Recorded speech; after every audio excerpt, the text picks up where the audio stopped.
À 32 ans, Rachel Thompson croyait avoir tout prévu. Elle vivait à Lagos, mariée à un homme charismatique, et elle nourrissait le rêve de devenir mère. Elle pensait que l'amour suffisait à combler le temps, mais l'amour ne dure pas toujours indéfiniment. Après 8 années de prières infructueuses, des tentatives de FIV sans succès et une joie qui s'éteignait lentement dans son foyer, elle a trouvé un mot sur la table de la cuisine. Court, presque paresseux. Je n'en peux plus, désolé. Ils n'avaient pas pris grand-chose, ils s'étaient simplement volatilisés dans la nuit, emportant leur rêve commun. Rachel relisait cette note comme s'il y avait un sens caché. Mais non, il était parti, et avec lui, son identité s'était effilochée comme un fil trop tendu. Elle a passé des jours en silence, hantée par les échos d'un rire disparu. Ses amis l'évitaient, sa famille chuchotait dans son dos, et la pitié suintait de chaque regard. Mais Rachel n'était pas faite pour susciter de la pitié. Sous son chagrin, une lueur fragile refusait de s'éteindre. Elle s'efforçait à sortir du lit et à s'inscrire comme bénévole dans un centre de soutien à l'enfance à Surulré. Ce n'était pas grand-chose, mais cela faisait battre son cœur. Un après-midi poussiéreux, tout a changé. 5 petites filles, blotties dans un coin, têtes serrées comme des canetons. Leurs parents avaient péri dans l'explosion d'un pipeline, un accident tragique. Elles viennent en lot, a dit l'assistante sociale d'un air désabusé. Trop à gérer pour quiconque. Mais quand Rachel les a regardées, elle n'a pas vu un fardeau. Elle s'est vue blessée, abandonnée, rejetée. Quelque chose en elle a cédé. Rachel n'a pas fermé l'œil cette nuit-là, leur visage, leur douleur muette la hantait. La plus jeune serrait un ours en peluche en lambeaux comme si c'était son oxygène, la plus grande restait raide, observant tout. Dans cette obscurité insondable, une voix intérieure lui murmura. C'est la famille que tu as priée, pas celle que tu attendais, mais celle qui était faite pour toi. Le lendemain, elle retourna au centre et prononça ces mots qui allaient tout changer. Je les prends. On la prenait pour folle, une femme seule, un emploi modeste, un petit bungalow, aucune expérience d'enfant. Mais Rachel n'avait pas besoin de logique, elle avait la conviction et un amour maternel explosif, prêt à s'épanouir. Elle les ramena chez elle l'une après l'autre, Eden, 10 ans, protectrice féroce, puis Zara, réservée et intuitive, les jumelles Amara et Amamira, pleines de vie, éclats de rire et cheveux indomptables. Enfin, Alora, 4 ans, larges yeux innocents, douce comme un souffle. La maison se transforma du jour au lendemain, le canapé devint trampoline, les murs, une toile.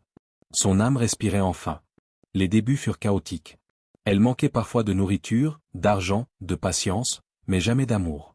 Pour la première fois depuis longtemps, Rachel se sentait reconnue, non pas par des adultes, mais par 5 petites âmes qui la considéraient comme leur seul repère au milieu de la tempête.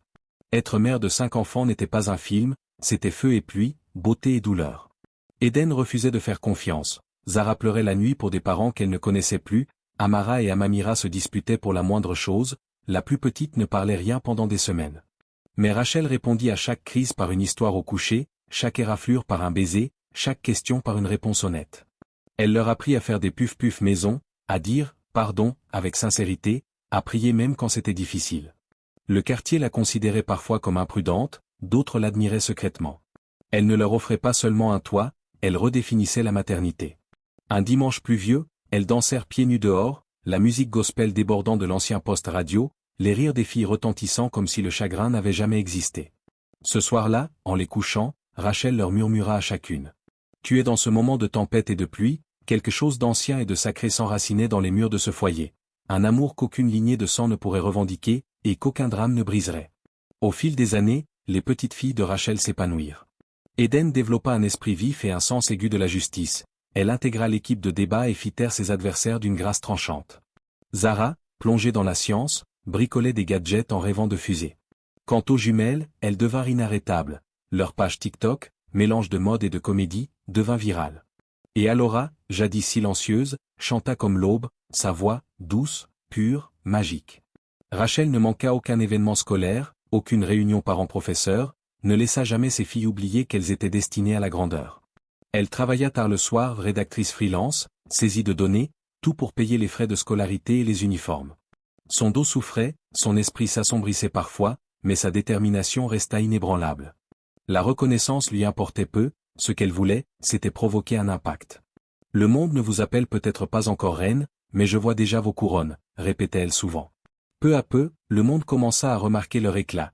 Eden obtint une bourse pour une université prestigieuse au Nigeria, Zara remporta un concours national de sciences, les jumelles signèrent une ligne de vêtements avec une boutique locale, et Alora, à peine 15 ans, fut invitée à chanter au mariage de la fille du gouverneur.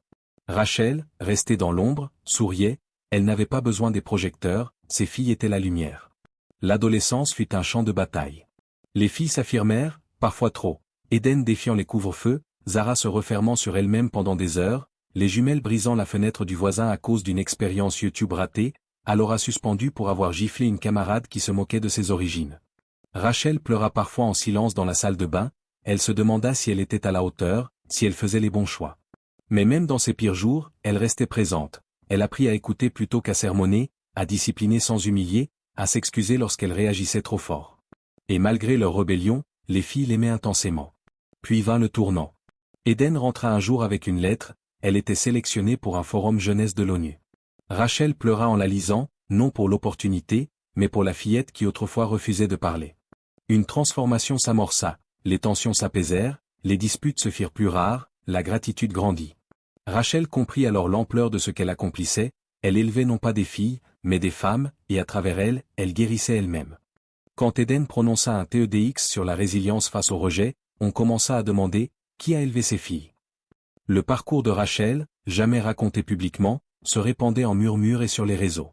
Elle resta humble, regardant ses filles s'élever comme le soleil après une longue nuit. Le projet scientifique de Zara, un purificateur d'eau solaire pour les foyers ruraux, attira l'attention d'une ONG internationale, elles l'emmenèrent à Genève. Amara et Amamira furent présentées dans un magazine de mode à Lagos en tant que jumelles influentes. Et Alora, encore mineure, publia un single gospel qui déferla sur les ondes pendant des semaines.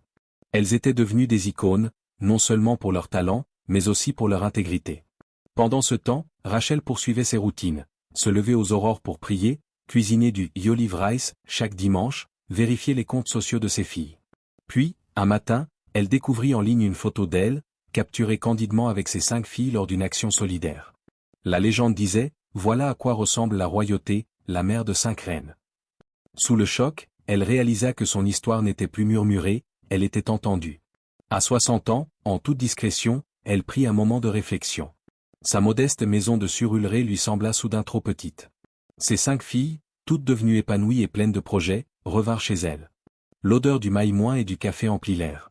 Elles la surprirent avec un gâteau en forme de couronne et un album photo intitulé Pour notre reine. Puis Eden sortit le cadeau, une clé en argent attachée à un ruban.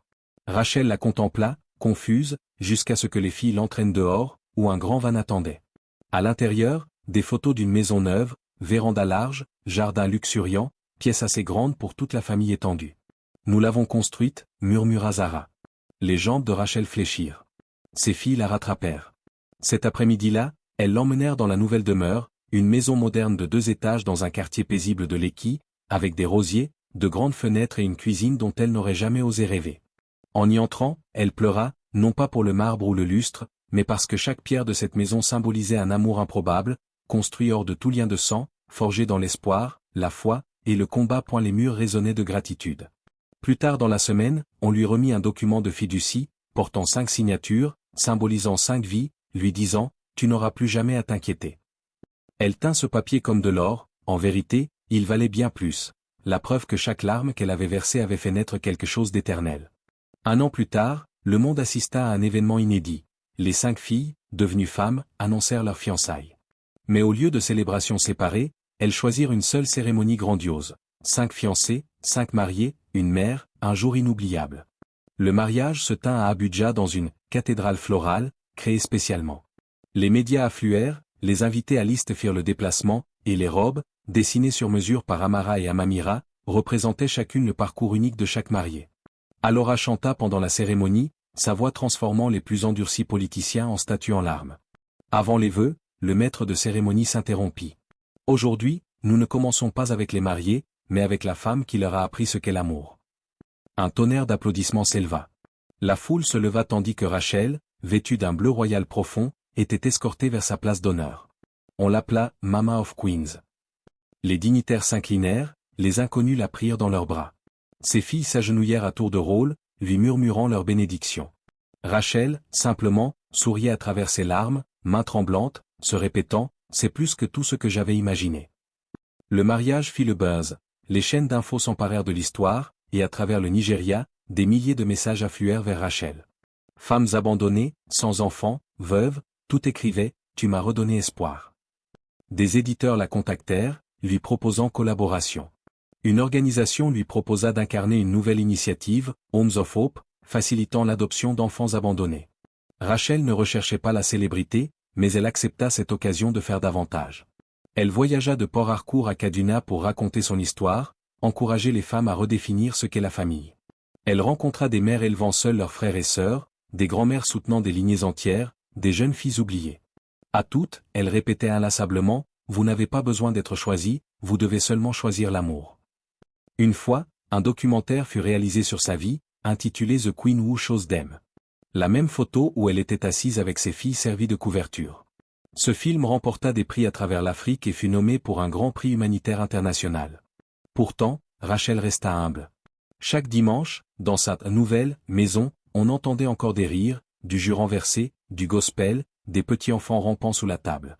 Dans sa vieillesse, elle fit de longues promenades dans son jardin, désormais orné de plus de 50 variétés de roses plantées par une fille ou un petit enfant.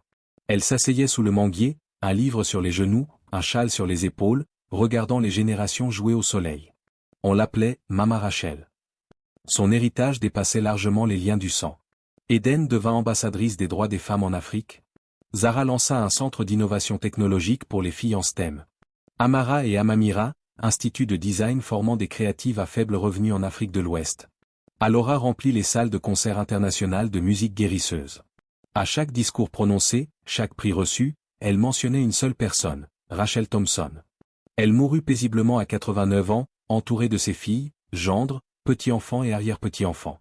À ses funérailles, nul ne pleura de désespoir. On portait du blanc et de l'or, on chanta l'hymne qu'Alora avait interprété lors du mariage, et sur sa pierre tombale furent gravées ces paroles. Elle a élevé des reines, bâti des nations et choisi l'amour. Le monde est meilleur parce qu'elle a dit oui. Ainsi, l'histoire d'une femme abandonnée et le cœur brisé devint une légende qui transforma des générations. La preuve que l'amour, choisi courageusement, crée des héritages que jamais la tempête ne peut effacer.